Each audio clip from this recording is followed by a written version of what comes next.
Hi అండి, welcome back to my channel Maruthi educational world. అందరికీ నమస్కారం అండి.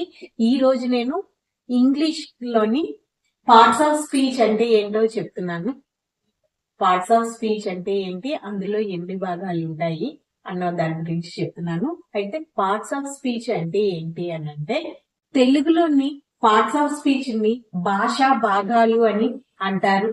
అంటే వాక్యంలో పదాలు, వాటి ఉపయోగము, విధుల ఆధారంగా వాటిని విభజించబడిన వర్గాలుగా ఇవి సూచిస్తాయి అన్నమాట.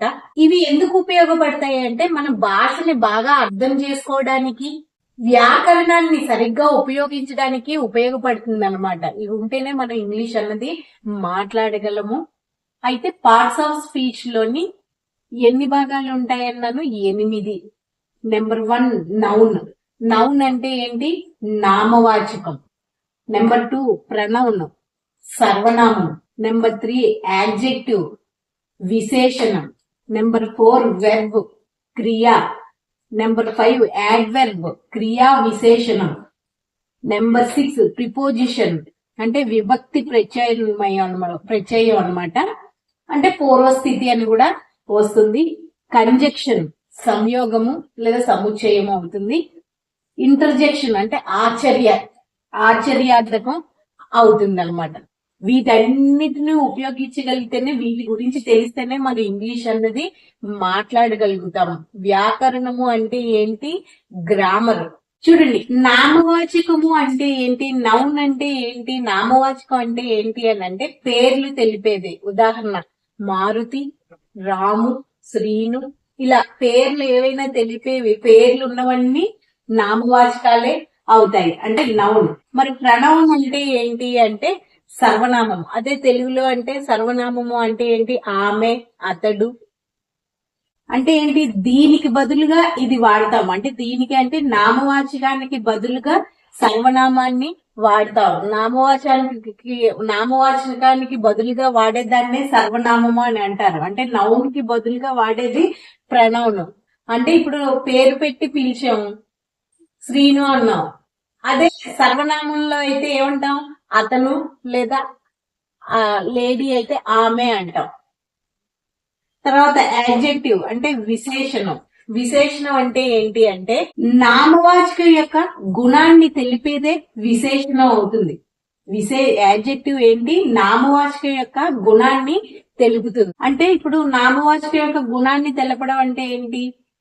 ఇప్పుడు ఒక అమ్మాయి ఉంది, చాలా బాగుంది, చాలా అందంగా ఉంది అంటే అందం అన్నది అక్కడ ఏమవుతుంది?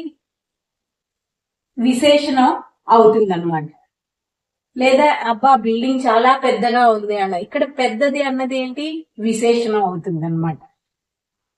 అది విశేషణం. తర్వాత వెర్బ్ అంటే క్రియ. క్రియ అంటే ఏంటంటే పనిని లేదా చర్యని తెలిపేది. ఉదాహరణకి తిన్నాడు, వెళ్ళాడు, వచ్చాడు, చేశాడు అంటే పనిని తెలిపేదాన్ని క్రియ అని అంటారు. యాడ్వర్బ్ అంటే క్రియా విశేషణం అంటే ఏంటి అంటే క్రియా విశేషణం అంటే ఏంటంటే క్రియా విశేషణం అంటే ఏంటంటే క్రియ యొక్క లక్షణం తెలిపేది అనమాట. అంటే నెమ్మదిగా, స్పీడ్గా, అంటే తొందరగా, ఇది క్రియా విశేషణం అవుతుంది. ఇంకా ప్రిపోజిషన్ అంటే విభక్తి ప్రత్యామ్నాయం అంటే ఏంటి అని అంటే విభక్తి ప్రత్యామ్నాయం అంటే ఏంటి అంటే పదాల మధ్య, ప్రిపోజిషన్ అంటే ఏంటి అంటే పదాల మధ్య సంబంధాన్ని తెలిపేదన్నమాట. అంటే ఏంటి? ఉదాహరణ యొక్క, లో, ఇలా పదాల మధ్య సంబంధాన్ని తెలిపేదే విభక్తి ప్రత్యామ్నాయం అంటారు, అంటే ప్రిపోజిషన్. తర్వాత కంజక్షన్ అంటే ఏంటంటే పదాలను లేదా వాక్యాలను కలిపేది. అంటే ఏంటి? మరియు, కానీ, ఇలా అంటే పదాల మధ్య వాక్యాలను కలిపేది. అక్కడ సీత మరియు గీత ఉన్నారు. సీత ఒక్కతే లేదు, మరియు గీత కూడా ఉంది. అంటే మరియు అన్నది కలుపుతుంది కదా, సంయోగం అనమాట. అది కంజక్షన్ అవుతుంది. ఇంకా ఇంటర్జెక్షన్, ఆశ్చర్యార్థకం అంటే ఏంటి? భావోద్వేగాలను తెలిపేది. ఓహో, ఆహా, ఆ సినిమా చాలా బాగుంది, ఆ షాపింగ్ మాల్ అబ్బా చాలా బాగుంది, ఓహో ఆహాలాగుంది, ఆ పెళ్లి చాలా బాగా జరిగింది. ఆశ్చర్యార్థకం అనమాట. ఆశ్చర్యార్థకం అంతా ఇంటర్జెక్షన్ అవుతుంది అనమాట. ఇవి పార్ట్స్ ఆఫ్ స్పీచ్. వీటి అర్థాలు చెప్పాను. ఇంకా నెక్స్ట్ క్లాస్ లోని నౌన్ అంటే ఏంటి, ప్రనౌన్ అంటే ఏంటి అన్నది ఇంగ్లీష్ లోని మీనింగ్ ఇచ్చి తెలుగు మీనింగ్ కూడా చెప్తాను. నౌన్ కి ఎలా వాడతాము, ప్రనౌన్ కి ఎలా వాడతాము అన్నది నెక్స్ట్ క్లాస్ లో చెప్తాను. ఈ వీడియో కానీ మీకు నచ్చితే ప్లీజ్ లైక్ చేయండి, మా ఛానల్ సబ్స్క్రైబ్ చేసుకోండి. Okay, thank you.